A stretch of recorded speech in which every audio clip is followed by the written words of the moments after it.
Well, with week one of the college football season here, it is officially upset season because North Carolina, ranked 10th in the nation, has just dropped their game to Virginia Tech. And we need to talk about this because this is a major upset. And before we do, as always, y'all know the drill. I want to hear from you. Hop down to the comments. Give me a Y for yes or an N for no. Are you surprised that North Carolina loses this game this evening?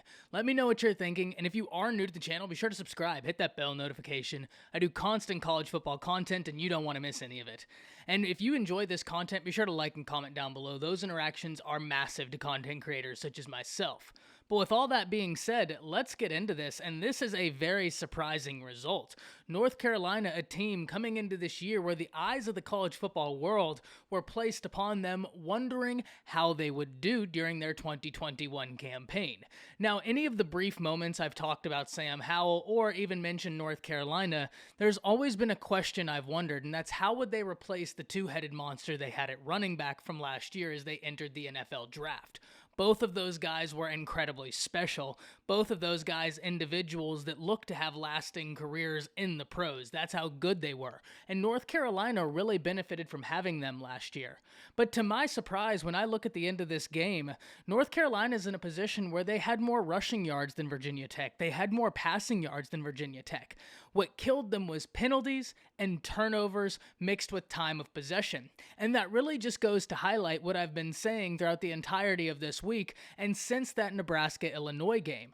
You cannot go into a game and expect to beat the other team if you have to play yourself as well. If you get down in the penalty game, it's very hard to come back from that.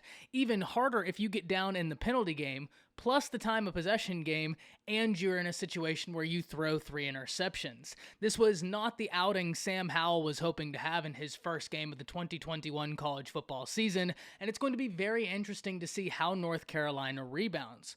I think the saving grace, if you are a Tar Heels fan right now, is that it is only week one. There's a long season ahead of us, and it's not about how you start, it's about how you finish. But the truth of the matter is this is not a loss you wanted to take. This is not a loss you needed to take, and this puts you behind the chains very early into the college football season. This is going to be something we have to watch going forward. How is Virginia Tech next week? How's North Carolina next week? Because this is a really intriguing new scenario being posited within the ACC. Because if you remember, anytime I was talking about the ACC and specifically Clemson, I would always bring up that I was very upset that Clemson didn't have to play Miami or North Carolina in the regular season, and as we saw tonight, it might not have mattered. If that North Carolina team showed up, it wouldn't have mattered if Clemson played them in the regular season because I don't think they could have contended with Clemson. It is always surprising to see an upset, but let's be honest, this is exactly why we love college football. I can't wait to see how North Carolina rebounds after this,